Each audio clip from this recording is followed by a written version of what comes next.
Hello and welcome to the Word and Spirit podcast, where we learn to live life rooted in the Word of God, empowered by the Holy Spirit.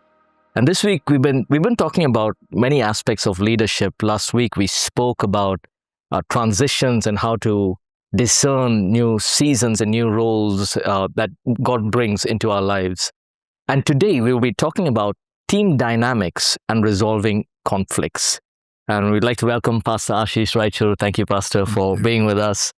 So, Pastor, when ministry is about building people and work is also about people, right? We don't work in isolation. So, and when there are people with different temperaments and different ideas, and conflicts are inevitable. So, what are some of the simple, proven steps that leaders can take to handle conflicts between two people in the same team? Yeah, I think very important is, first of all, when there is conflict, we always, we know that there are two sides to this, two sides to what's happening, right? And so it's so important to try to understand both sides, unless there is something very obviously wrong with, one person. But generally it's the conflict's happening because both are doing something that's, causing friction in that dynamic. So trying to understand both sides to what's happening, and then trying to bring resolution where both people are lifted up, are encouraged rather than put down. Our goal is not to put people down. Our goal is to lift people up. Now, of course, there may be things that we need to correct, and correction is not always easy. People do get hurt when they're corrected, and all those things happen. But we have to address issues. So we cannot resolve conflict if you don't address the real issue. So, and I think as leaders, we need to gain an understanding of what's causing it and bring correction, bring it lovingly, bring it in a way that lifts people up, but very important, we have to address the issue. And if you don't address the issue, then it's going to go on, it's going to happen again. And so having the strength to understand and address the issue and to do it in a way that lifts people up, I think that is a very complex process, a complex task. But I think over time, we gain the experience of how to do it. And I remember, in my early days, I was like, there didn't seem to be that understanding of compassion too much. And somebody made a mistake, it was like, okay, you've done it wrong, done, But over time, I learned actually that, okay, we have to bring correction, but do it with compassion, do it with gentleness, and lift people up and see how people can work together. So understanding, working through issues. So the point is not to prove who's right or wrong, but the point is to solve the issue and also build both of them up together. Pastor, in your book, in the book Code of Honor, you write, do not boss over God's people. Right? And but we also know that we need to be accountable. We talked about that in the last few podcasts. Being accountable to God, being accountable to man. So how should a leader talk to someone in a way that, okay, you're bringing correction, but you're also holding them accountable, not making them feel, attacked in any way? So how would you do that, Pastor? Yeah. So I think, and when I think about scripture, I just, 1 Peter chapter 5, that's where, Peter is saying, that we lead, but not as being lords over God's heritage. We're not like lords, or we're not bosses over God's people. We are in leadership, we recognize it, but we have to use our authority in a very positive way. And Paul writes about it, 2 Corinthians 12, he says, I use the authority that God has given me for your edification, not your destruction. So we do exercise authority, but do it in a way that builds up people up. So the question now is, how do we do this in a way that's really edifying and One is to approach it objectively rather than emotionally. So as a leader, right, I have emotions. I'm upset about the situation, right? I may be angry, whatever. Yeah. But when I'm dealing with the person, when I'm dealing with the situation, I shouldn't come from my emotion. Emotional. Yeah, because I am upset. Yeah. I have my emotions, but I have to deal with it objectively, right? So this is where we need to talk about the real situation. If there are some numbers involved, look at those numbers. Look at the real facts, and try to reason with the person. And hey, this is it, rather than coming purely from a place of emotion. And that really helps us, work with the person, address the matter in a very objective way. And also, let's say if we have given them, if this has happened, say 2 times before, say, hey, we talked about it, we talked about it again, and this is happening yet again. So that means you're saying, look, we've given you opportunities. And generally in my mind, and something that we've tried to implement here at APC is a 3-strike rule, which is like, hey, we give people at least 3 chances, before we say that, okay, we need to take some action, right? So first time, okay, we deal with that. And second time again, okay, we still deal with that. The third time is happening, then's when we have to make some changes, right? So we try to kind of follow that 3-strike rule when we have to deal with situations, unless it's something very, very serious that impacts a lot. Then if it's very serious, then we have to immediately, work on it. Yeah. I think the 3-strike rule is good. It gives us an opportunity also to learn from our mistake. Yeah. So Pastor, we talked about transitions the last episode. So people grow, people move on, they change, they move on to different places.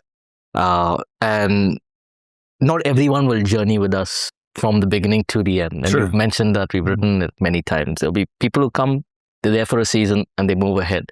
So in these kind of situations, what is the biggest mistake you feel that leaders make when they have to let someone go? And something that I've seen here in APC is you've always it's okay, you let them go joyfully. And we, like in the team, say, wow, why are you going? But you've always joyfully let them go. So what is the mistake that leaders make, by not letting people go? Yeah.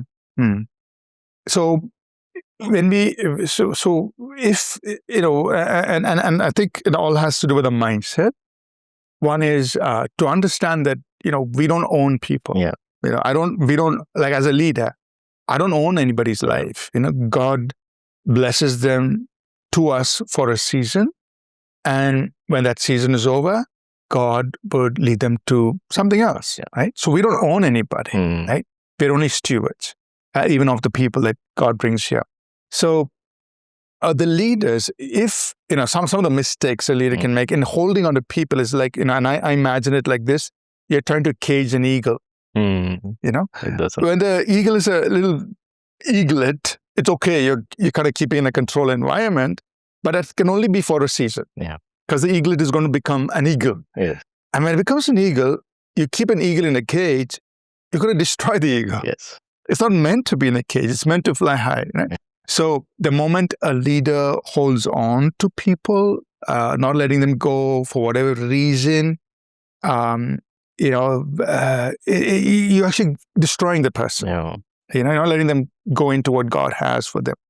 Another mistake a leader could make is when a person is leaving, we create that as though it's a bad thing.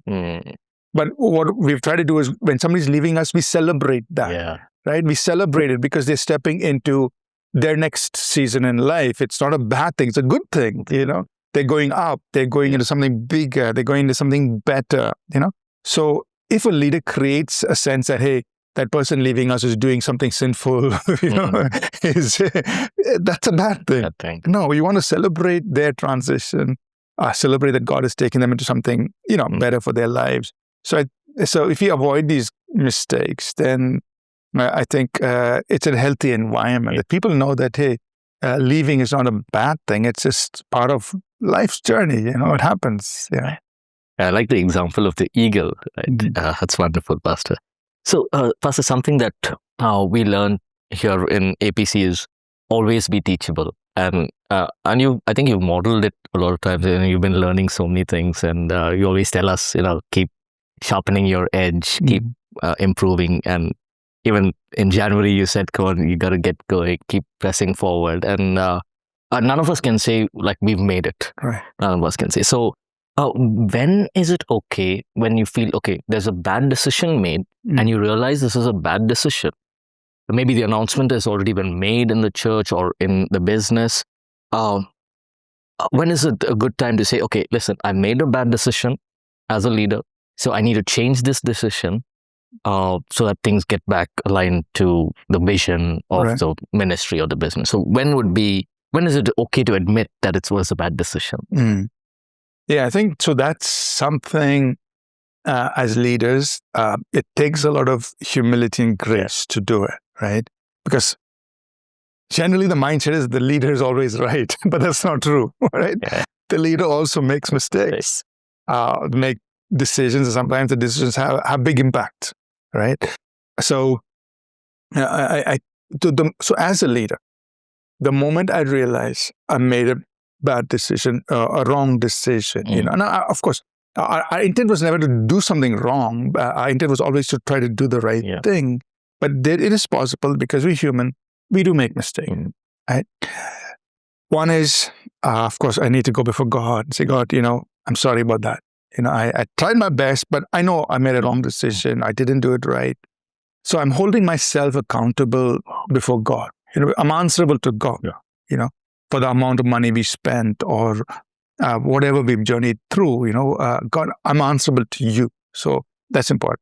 And second is to be accountable to the people, to whoever has been impacted. Go to them, say, I'm sorry. And I've had to do that, whether it's been one individual who's been affected by my decision or maybe a group of people, or part of the church, or where I have to go and say, hey, I'm sorry. What I did was wrong. I accept my mistake. And here's how I'm going to correct it. Here's how, so we need a path forward. It's not okay to say, I made a mistake, all of you suffer. No, I made a mistake, it's impacted you, but here's a solution. Here's a path forward that's going to heal, that's going to bring things back together. And I think that's so important for us to do it. And do it as soon as possible.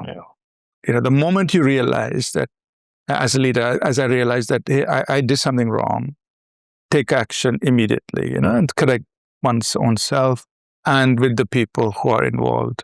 That's important, I think also, Pastor, like when we grow into greater levels of leadership, sometimes we may feel, hey, I don't have to apologize to anyone.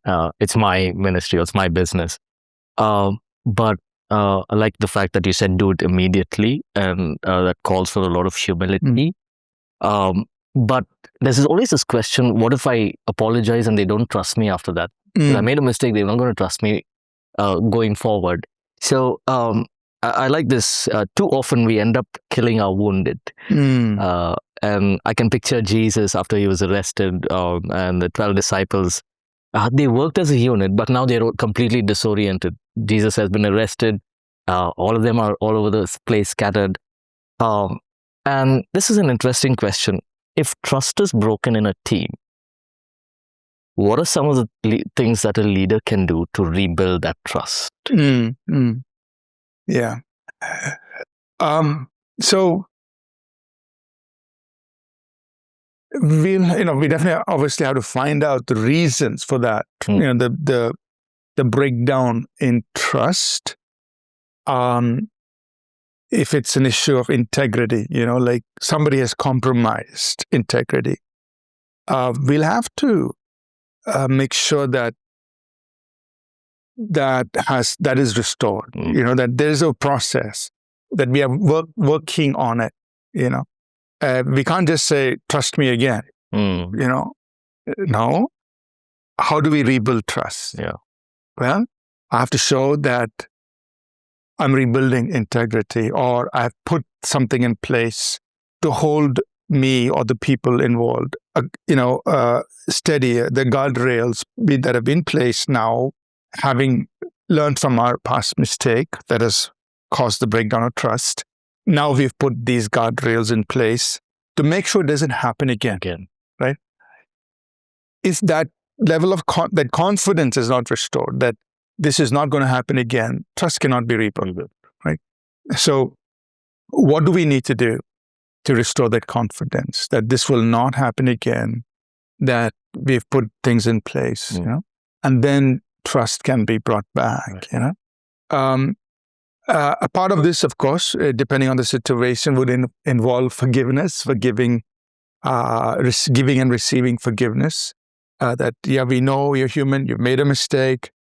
We give and receive forgiveness, depending on that situation, nature of what's happened. Yeah.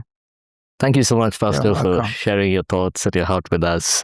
And thank you, everyone, for joining us for this episode of the podcast of the Word and Spirit. If you enjoyed this, do leave a comment, let us know, and also do share this video with somebody who it may be beneficial to. And do join us next week, where we'll be talking about burnout and remedies and how we can avoid burnout in leadership. We're hoping to see you next week. Have a blessed week ahead. God bless.